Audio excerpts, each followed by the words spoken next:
தமிழ் பேசும் அனைத்து நல்ல உள்ளங்களுக்கும் வணக்கம். நான் ஜெஸ்ஸி ஜோடி. இன்றைக்கி ஒரு சிக்கன் தம் பிரியாணி நம்ம செய்ய போகிறோம். ரொம்ப டேஸ்டான பிரியாணி, கண்டிப்பாக ட்ரை பண்ணுங்கள். இது எல்லாருக்குமே ரொம்ப பிடிக்கும். கண்டிப்பாக ஒரு டைம் இருக்கிறதுனால ஒரு நாள் இது ட்ரை பண்ணுங்கள். இப்போ அதை எப்படி செய்யலான்னு பார்க்கலாம் வாங்க. நான் வந்து ஒரு 1/2 kg சிக்கன் எடுத்து வச்சுருக்கேன், நல்லா வாஷ் பண்ணி. இப்போ இதில் வந்து புதினா, பச்சை மிளகு, அப்புறம் இஞ்சி பூண்டு நம்ம போட்டு நல்லா அரைச்சிக்கலாம். கொஞ்சம் தயிர் ஊற்றி நம்ம அரைச்சிக்கலாம். கொஞ்சம் சால்ட்டு நம்ம போட்டுக்கலாம். அது இந்த சிக்கனில் நம்ம போட்டுடலாம். கொஞ்சம் மஞ்சத்தூளும் உப்பும் நம்ம போட்டுக்கலாம். இப்போ இந்த மசாலாவை நம்ம அரைச்சிட்டு வந்து இதில் ஊற்றி பிணைஞ்சி வச்சுக்கலாம். இப்போ இது நல்லா அரைச்சிட்டோம். இது நம்ம நல்லா இதில் தேய்ச்சி வச்சுக்கலாம். தேய்ச்சி வச்சுட்டு 2-3 மணி நேரத்துக்கு மேலே நம்ம இது செய்யலாம். இப்போ 10 மணி தான் ஆச்சு. ஒரு 12 மணிக்கு நம்ம செய்ய ஆரம்பிக்கலாம். அதுக்குள்ளே இது நல்லா ஊறிடும். இது வந்து நம்ம பிரியாணி மசாலா. இப்போ இது வந்து ஜாதிக்காய், இதோட பாதி தான் எடுத்திருக்கேன், பாதி தான் வேணும். அப்புறம் அதோட ஜாதி பத்திரி, அதுக்கு மேலேயே இருக்கும் இல்லையா அது. அப்புறம் கசகசா, குருமிளகு, அப்புறம் ஏலக்காய், பட்டை, கிராம்பு, ஜீரகம், அப்புறம் 2 வரமிளகாவை கட் பண்ணி வச்சுருக்கேன். அப்புறம் இது சஜ்ஜீரான்னு சொல்லுவாங்க, ஜீரகத்துலேயே காட்டு ஜீரகம்னு சொல்லுவாங்கன்னு நினைக்கிறேன், அது சஜ்ஜீரா. அதுக்கப்புறம் இது ஸ்டார், அதுக்கப்புறம் வந்துட்டு சோம்பு. இதெல்லாம் தான் நமக்கு இந்த கசகசா, இதெல்லாம் தான் நம்மளுடைய மசாலா. இது லைட்டாக சூடு பண்ணிவிட்டு நம்ம நல்லா அரைச்சிக்கலாம் நைஸாக. இதிலிருந்து நம்ம வந்து ஃபுல்லாக போட வேண்டியதில்லை, இதோட ஆஃப் நம்ம போட்டால் போதும். இன்னொரு டைம் நம்ம பண்ணும்போது இதோட ஆஃப் நம்ம யூஸ் பண்ணிக்கலாம். இது லைட்டாக சூடு பண்ணிவிட்டு நான் அரைச்சிட்டு வந்துடுறேன். ஒரு 1/2 லெமன் இதில் பிழிஞ்சு ஊற்றிடலாம்.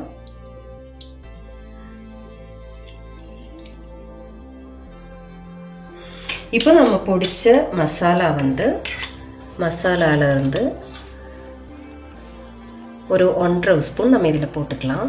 போட்டு நல்லா பிணைஞ்சி வச்சுக்கலாம். அது கொஞ்சம் நேரம் அப்படியே இருக்கட்டும். இப்போ எண்ணெய் வச்சுருக்கேன், நல்லா சூடாகிருக்கு. இப்போ இதில் வந்து நான் ஒரு 3 வெங்காயம் நல்லா நைஸாக கட் பண்ணியிருக்கேன். இது நம்ம நல்லா ஃப்ரை பண்ணி எடுத்துக்கலாம். இது நல்லா ஃப்ரை ஆகிட்டே இருக்குது. நல்லா ப்ரௌன் கலர் வர அளவுக்கு நம்ம ஃப்ரை பண்ணணும். இப்போ இதில் நம்ம கொஞ்சம் சால்ட்டு நம்ம போட்டுக்கலாம். இப்போது இது நல்லா வறுத்து எடுத்துட்டேன். இப்போ இதில் வந்து நம்ம வந்து கொஞ்சம் கேஷ்நட் நம்ம ஃப்ரை பண்ணி எடுத்துக்கலாம்.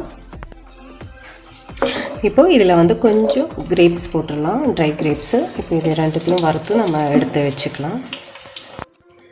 இது நம்ம நல்லா வறுத்து எடுத்துட்டோம். இப்போ இதில் வந்து நம்ம வந்து ஸ்லோவில் வச்சுட்டு நம்ம வெங்காயம் வணக்க போகிறோம்.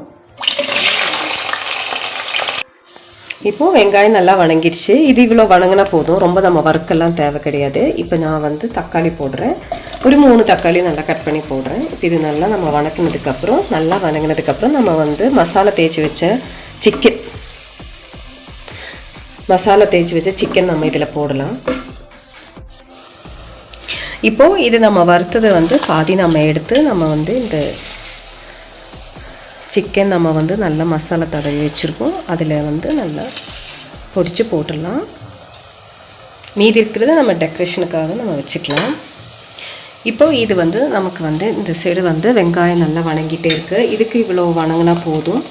இதில் வந்து நம்ம போட்டு நல்லா வேக வைக்கலாம். நம்ம மசாலாவில் நல்லா ஊறிட்டு இருக்குது. புதினா இருக்குது, இஞ்சி பூண்டு விழுது இருக்குது, எல்லாமே நம்ம போட்டிருக்கோம். லெமன் இருக்குது, தயிர் இருக்குது.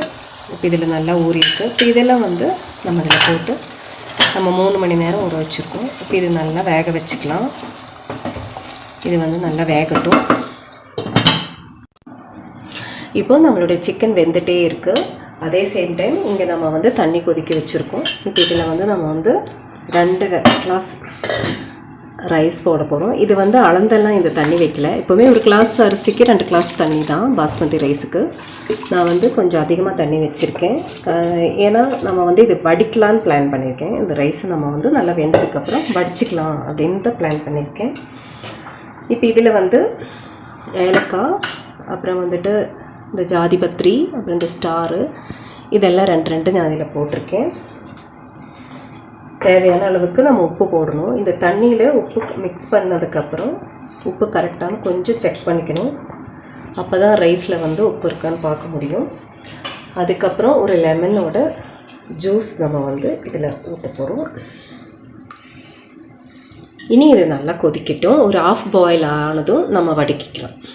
இது ஒரு ஆஃப் பாயில் ஆயிடுச்சு. நம்ம வந்து இந்த மாதிரி ஒரு இதுக்கு வடிகட்டி வச்சிடலாம். உடனே வடிகட்டலைன்னா இது நல்லா வெந்து போயிடும்.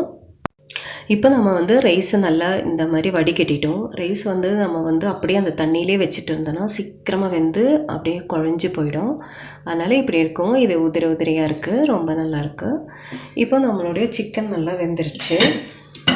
இப்போ இந்த சிக்கன் நல்லா வெந்துருச்சு. இப்போ இதை வச்சு நம்ம நல்லா செட் பண்ணிக்கலாம். அப்போ வந்து இந்த பாத்திரம் மாதிரி ஒரு பாத்திரம் நம்ம எடுத்து வச்சுக்கலாம். அதில் வந்து நம்ம இதை செட் பண்ணிக்கலாம்.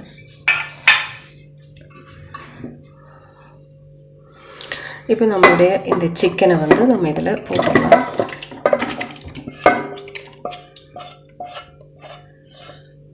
இது நல்லா கீழே நல்லா பரத்தி வச்சிடலாம். அதுக்கு மேலே நம்ம ரைஸ் வந்து போடணும். அதுக்காக நம்ம வந்து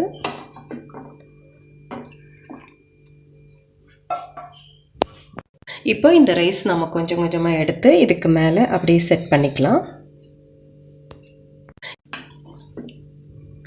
இப்போ நம்ம ஸ்டவ் வந்து பற்ற வைக்கல. இப்போ செட் பண்ணிவிட்டு அதுக்கப்புறம் தான் தம் வந்து 10 நிமிஷம் நம்ம போடணும். இப்போ நம்ம இதில் வந்து நல்லா செட் பண்ணிக்கலாம். எல்லாமே அரிசி வந்து நம்ம வந்து ஒரு ஆஃப் பாயில் தான் பண்ணியிருக்கோம். ஏன்னா இந்த தம்மில் இனி ஆஃப் ஆகிடும். இப்போ நம்ம கேஷ்நட் கிரேப்ஸ் எல்லாம் இதில் நம்ம போட்டுக்கலாம். நம்ம வந்து ஃப்ரை பண்ணி வச்சுருக்கோம் நெய்யில். அது நெய்யில் நானே ரீஃபண்ட் ஆயில் தான் யூஸ் பண்ணேன். நெய் யூஸ் பண்ணால் ரொம்ப நல்லது. அதுக்கப்புறம் இந்த மாதிரி நம்ம வறுத்து வச்ச வெங்காயத்தை நம்ம வந்து இதில் போட்டுக்கலாம்.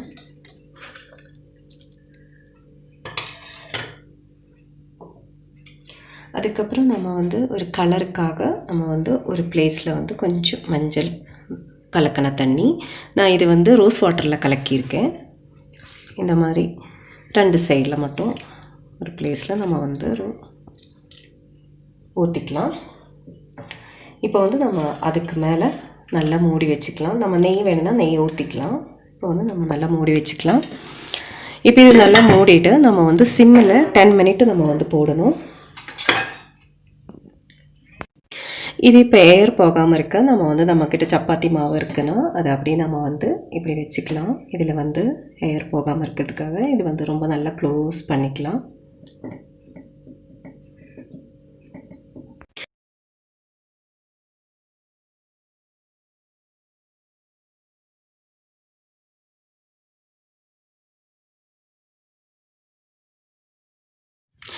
இப்போது இது நம்ம வந்து 10 நிமிஷம் ஆச்சு. நம்ம ஓப்பன் பண்ணலாம். இது நம்ம கட் பண்ணலாம் ஃபஸ்ட்டு.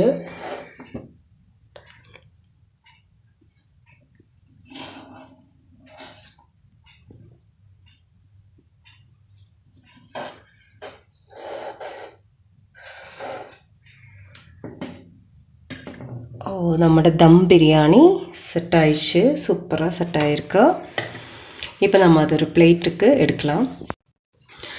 இப்போது நம்ம வந்து இப்படி எடுக்கலாம்.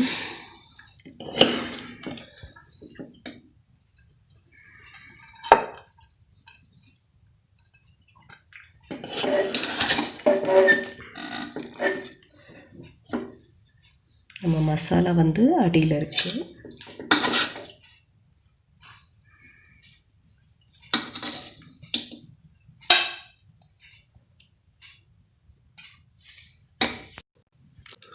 நம்மளுடைய சூப்பரான தம் பிரியாணி ரெடி. இது கண்டிப்பாக டைம் இருக்கும்போது ட்ரை பண்ணுங்கள். ட்ரை பண்ணிவிட்டு இஷ்டப்பட்டால் எனக்கு கமெண்ட் பண்ணுங்கள், லைக் பண்ணுங்கள்.